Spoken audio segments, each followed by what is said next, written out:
Bonjour à tous, bienvenue sur Angel Taena. Je vous retrouve à nouveau pour une vidéo qui n'est pas une unboxing vidéo parce que j'ai ouvert le paquet et j'ai regardé les cartes cette fois.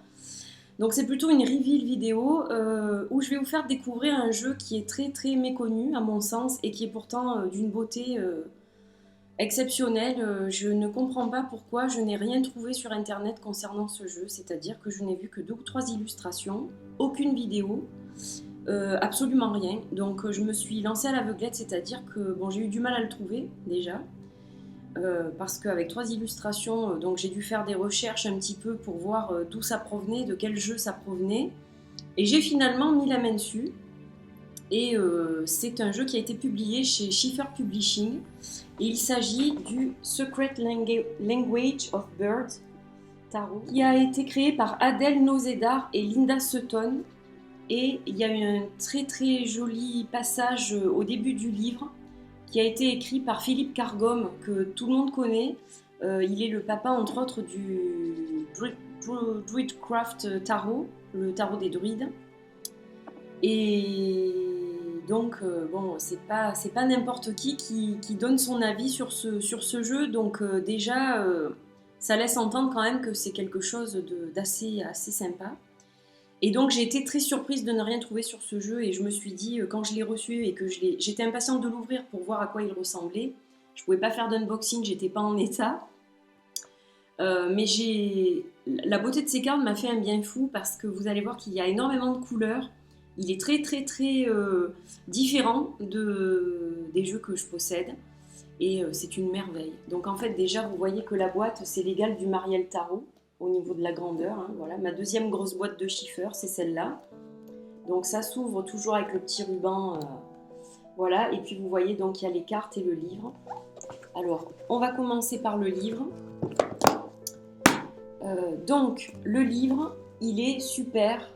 Comme je vous le disais, l'égal du Marielle, ça va dans tous les sens. Donc, c'est-à-dire que ce livre est très bien fait. Donc, vous avez déjà au dos de la couverture...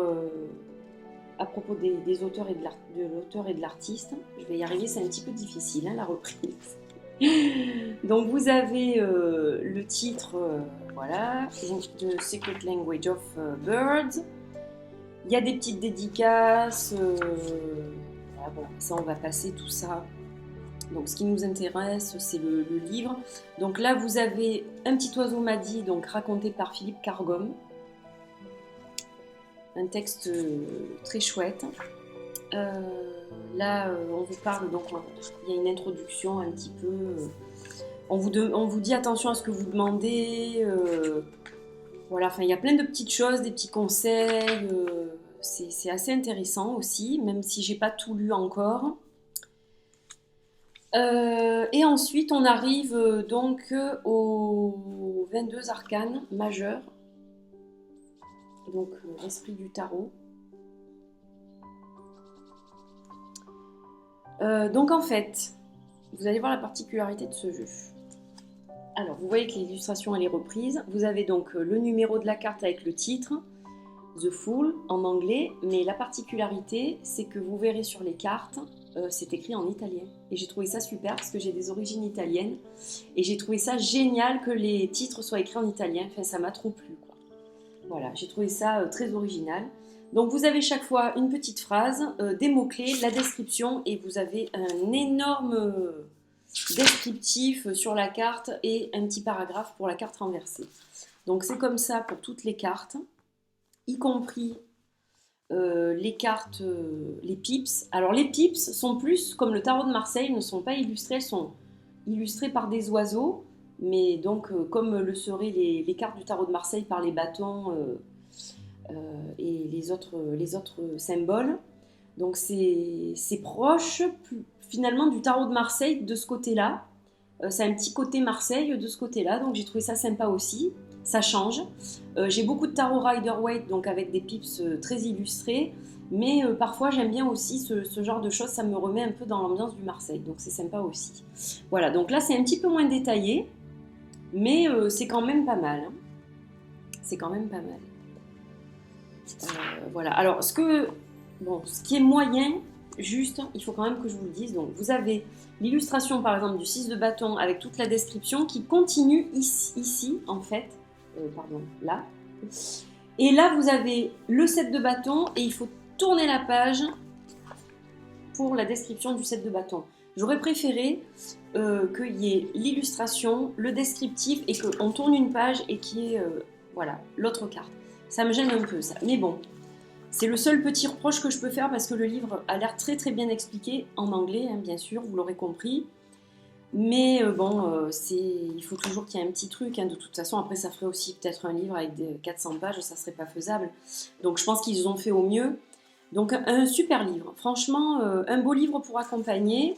Vous avez à la fin quelques tirages. Donc vous avez la croix celtique. Vous avez la roue. Vous en avez un autre ici qui s'appelle The Flock. Voilà, et puis la conclusion. Alors je vais juste vous lire 3 petites phrases.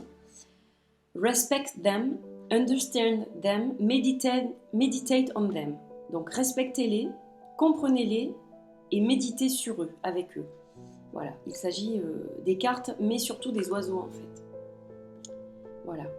Et on vous dit, la prochaine fois que vous sortez, essayez de regarder de vrais oiseaux. Enjoy your flight, profitez de votre vol. Voilà, un très joli livre, hein, franchement, vraiment très, très sympa, très chouette. Et un bon companion book pour ce tarot, qui est donc très particulier et qui parle des oiseaux. Qui aime les oiseaux, les animaux. Alors, donc ce jeu est énorme. Ce sont des cartes juste gigantesques pour un tarot. Voilà, donc vous voyez, je les tiens dans mes petites mains. Il est très très grand, très très épais. Voilà, donc je vais vous montrer le dos, je vais vous remontrer le dos comme il faut de près. Alors je vais faire attention que ça ne brille pas trop, voilà. Donc un dos, rien d'exceptionnel, j'aurais attendu autre chose, mais bon, comme les illustrations sont assez colorées, assez chargées, pardon, je pense que c'est suffisant au niveau du dos. Alors, je ne vais pas toutes vous les montrer, je vais vous en montrer quelques-unes parce que les pips n'étant pas vraiment illustrés, donc je vais passer un petit peu dessus. Alors, je vais vous montrer les arcanes majeures, vous allez voir, ils sont très beaux. Donc, vous avez une petite bordure grise qui entoure la carte.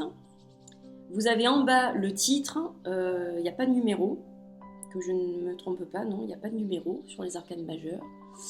Voilà, donc là, nous avons la carte Il Mato qui représente donc le mât et qui est juste spectaculaire au niveau des couleurs, du personnage, des oiseaux, le crocodile, enfin tout est juste magnifique en fait. Elles sont très très belles. Et vous allez voir que certains personnages vont vous rappeler des gens connus. Alors j'ai pas reconnu tout le monde, mais là par exemple ça me fait penser, il y a un petit air de Johnny Depp ou voilà, le mage, le magicien. Elles sont très belles. La papesse. Je le trouve vraiment magnifique ce jeu. Alors, les bordures ne sont pas régulières, donc vous allez le voir par exemple sur celle-ci, l'impératrice. Donc vous voyez qu'il y a une légère différence, vous savez que je suis très très pénible avec ça, je le sais. Mais vu la grandeur des cartes, je vais couper ce jeu en fait, pour ne garder que les illustrations. Parce que je pense que je travaillerai mieux le jeu coupé. Déjà, elles sont énormes. Et ensuite, donc, cette bordure me gêne. Alors, j'espère juste que ça correspond au dos, parce que là, il y a des bordures aussi. Donc, on verra ce que ça donne, mais j'envisage de le couper. Donc, l'empereur. Bon, là, vous allez le reconnaître tout de suite. Hein. Le pape. C'est bien sûr Pavarotti. Gli amanti, les amants, les amoureux. Il carre le chariot. La justice. Celle-là, c'est une de mes cartes préférées du jeu. Elle est magnifique. L'ermite.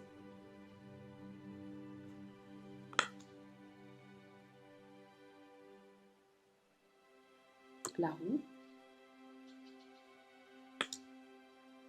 La force. En fait, quand je l'ai reçu et que je les ai regardés, je l'ai regardé 3 ou 4 fois en boucle. je sais pas, il sort vraiment de l'ordinaire, je trouve. Le pendu. Moi, j'aime beaucoup, hein, vraiment, j'aime beaucoup ce jeu. La mort. J'aime beaucoup les couleurs. Vraiment, les couleurs, elles sont magnifiques. La tempérance. Le diable. Et donc, je pense que la plupart d'entre vous ne le connaissent pas. Donc, ça me fait plaisir aussi de vous le faire découvrir parce que vraiment, quand j'ai vu la beauté des cartes, je me suis dit, mais je ne comprends pas que ce jeu n'ait pas eu plus de publicité quelque part. Ça m'a fait bizarre qu'il n'y ait rien du tout sur ce jeu, quoi. C'est vraiment bizarre. La tour, l'étoile, la lune. Celle-là, c'est une de mes cartes préférées et c'est l'illustration qui est sur la boîte. Une des illustrations que j'avais vues d'ailleurs, le soleil. Le jugement et le monde. Et la carte du monde, elle est magnifique. Elle est belle, la carte du monde.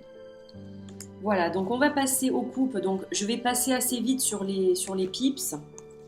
Donc là, je vais quand même vous montrer l'as chaque fois. Donc ça, c'est l'as des coupes, qui est vraiment très beau. Et donc vous voyez ensuite au niveau des pips, voilà, ça se ressemble beaucoup. Donc je vais passer, je vais vous montrer les cartes de cour. Donc là vous avez Elizabeth Taylor. Hein. Voilà, alors vous voyez qu'elles sont numérotées, donc je prends la dernière, donc là vous avez le 10 de coupe par exemple, et ça suit ensuite, vous avez le 11 de coupe. Voilà, en fait les personnages ne sont pas nommés, ils sont numérotés. Donc je vais aller voir dans les coupes. Donc là il s'agit par exemple de la reine de coupe pour le 11. Ensuite pour le 12 c'est le roi de coupe. Et vous avez en fait des changements. Donc là vous avez en 13 le dieu des coupes et la déesse des coupes. Voilà comment les cartes ont été renommées. Donc la reine c'est le page, le roi c'est le chevalier, faut pas s'y perdre là. La déesse c'est la reine et le dieu c'est donc le roi. Voilà comment les cartes ont été réorganisées, renommées. Donc là on a l'as des deniers. Donc les deniers qui sont les pentacles. Donc c'est les noms aussi de Marseille hein, qui ont été... il me semble que dans le Marseille, je ne veux pas dire d'ânerie, mais je crois bien que c'est les deniers aussi. Hein. Donc là, vous avez les pips. Voilà. Ensuite, là, on a la reine, et vous allez tous la reconnaître. La reine des deniers, Brigitte Bardot. Là, vous avez le roi de deniers. Le dieu des deniers. Alors, c'est les coins en anglais, mais c'est donc les deniers en italien. Il denari. Et la déesse qui est juste magnifique. Il est très beau ce jeu. Vraiment, je trouve les couleurs splendides. Aucun regret. C'est vrai que des fois, quand on achète comme ça, on se dit « Oups, sur quoi je vais tomber ?» Mais là, franchement, c'est une réussite, hein, je trouve. Hein. Donc là, vous avez l'as des bâtons. On reconnaît bien la couleur du feu. Puis alors, c'est flamboyant. Hein, pour le coup, on ne voit plus ma petite bougie. Hop. Là, vous avez donc les autres cartes que je vais vous montrer. Hop, vous voyez, voilà, tout, très très flamboyant. On reconnaît bien l'élément feu. Hop. Alors là, on a en 11, donc en reine, la magnifique Nathalie Portman, je crois bien. Là, on a Barack Obama. Très original, qui est des personnages comme ça contemporains. Là, on a le dieu qui est trop trop beau et la déesse aussi qui est juste magnifique. Alors, je reconnais peut-être pas tout le monde, il y a peut-être d'autres personnages. Donc, si vous reconnaissez des gens, n'hésitez pas à la laisser en commentaire. Là, vous avez l'as des épées qui est magnifique. Donc, les épées, hop, on va passer les cartes. Et on va arriver aux cartes de cour. Donc là, vous avez la reine. Elles sont belles ces cartes. Vraiment, je le trouve très original celui-là. Hein. Le roi. Le dieu. Et la déesse. Et vous avez à la fin du jeu 2 cartes de présentation de chiffres avec d'autres jeux aussi. Voilà, où on vous présente un autre jeu, Abora Mana Channel Goddess Wisdom Cards, que je ne connais pas du tout. Voilà. Il y a beaucoup de jeux qui sont pas très connus en France de Schiffer Publishing et qui sont pourtant très beaux. Donc voilà, je voulais partager ce beau jeu avec vous, j'espère qu'il vous a plu. Donc je vous le remontrerai dans quelques temps quand j'aurai coupé les bords, parce que les bords vont y passer, ça c'est sûr. Les cartes seront plus petites, elles seront plus maniables, parce qu'il est vraiment, vraiment très grand. Et on ne peut pas faire grand chose au niveau des tirages avec un tarot aussi grand quand même. Là c'est plus pour la beauté de l'art que pour des tirages de cartes. Et c'est peut-être pour ça que ce tarot n'a pas eu le succès escompté, parce que les cartes sont peut-être trop grandes. C'est vrai que ça, bon, en tirage, elles sont impressionnantes, quoi. Elles sont plus grandes que le Marielle, donc ça fait de sacrées cartes, quoi. Voilà, elles sont, je crois, plus larges et de la même hauteur que le Marielle, donc c'est vrai que c'est en fait la taille d'un oracle en principe, plutôt. Voilà, donc j'espère que vous aurez aimé ce jeu, ces belles illustrations, et je vous retrouve très bientôt pour une autre vidéo. Plein de bisous, bye bye.